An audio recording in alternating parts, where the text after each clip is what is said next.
ایرانی صدر Masoud Pezeshkian 2 روزہ دورے پر پاکستان پہنچ گئے۔ وزیر خارجہ عباس عراقچی اور اعلیٰ سطح وفد بھی ہمراہ۔ لاہور ایئرپورٹ پر سابق وزیر اعظم نواز شریف اور وزیر اعلیٰ پنجاب مریم نواز نے معزز مہمان کا استقبال کیا۔ بچوں نے گلدستے پیش کیے۔ ایرانی صدر کی مزار اقبال پر حاضری، پھول رکھے اور فاتحہ خوانی کی۔ مہمانوں کی کتاب میں تاثرات قلم بند کیے۔ ایرانی صدر لاہور سے اسلام آباد روانہ ہو گئے۔ مسعود پزشکیان صدر آصف علی زرداری اور وزیر اعظم شہباز شریف سے ملاقاتیں کریں گے۔ پاکستان اور ایران کے درمیان وفود کی سطح پر مذاکرات ہوں گے۔ دفتر خارجہ کے مطابق ایرانی صدر کا پاکستان کا پہلا سرکاری دورہ ہے۔ دورے کا مقصد پاک ایران تعلقات کو مزید مستحکم بنانا ہے۔ اسلام آباد میں شاہراہوں پر خیر مقدمی بینرز آویزاں۔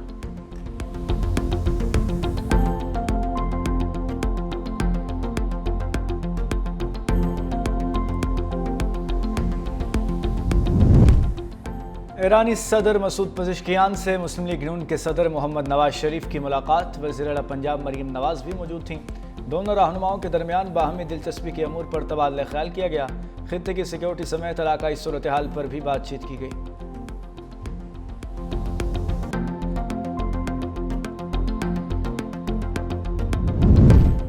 دورہ پاکستان کا مقصد تجارتی اقتصادی تعلقات کو فروغ دینا ہے۔ پاکستان کے ذریعے چین کے سلک روڈ منصوبے کا حصہ بنیں گے۔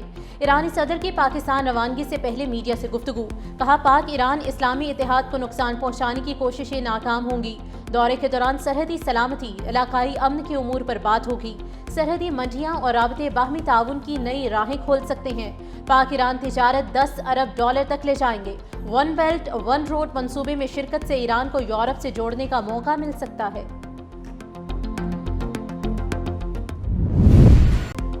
پاک فوج میں جدید ترین جنگی ہیلی کاپٹر کی شمولیت، فیلڈ مارشل کا آپریشنل تیاریوں پر اظہار اطمینان۔ قومی خود مختاری کے تحفظ کے عزم کا اعادہ، آرمی چیف کا ملتان گیریزن کا دورہ، کور ہیڈ کوارٹرز میں آپریشنل تیاریوں اور تربیتی سرگرمیوں پر بریفنگ، جنرل سید عاصم منیر کی اکیڈمی اور سول سوسائٹی سے ملاقات، قومی اتحاد اور سول ملٹری ہم آہنگی کی اہمیت پر زور دیتے ہوئے کہا پاک فوج بدلتے ہوئے جنگی ماحول میں فیصلہ کن برتری برقرار رکھے گی۔ فیلڈ مارشل کی جدید Z-10 اٹیک ہیلی کاپٹر کی پاک فوج میں شمولیت کی تقریب میں شرکت، جنگی ہیلی کاپٹر کا مظفر گڑھ فائرنگ رینج میں فائر پاور کا مظاہرہ، فیلڈ مارشل نے مشترکہ ہتھیاروں کی حکمت عملی کے کامیاب مظاہرے کو سراہا، آرمی چیف کی جوانوں سے ملاقات، اعلیٰ مورل اور پیشہ ورانہ صلاحیتوں کی تعریف۔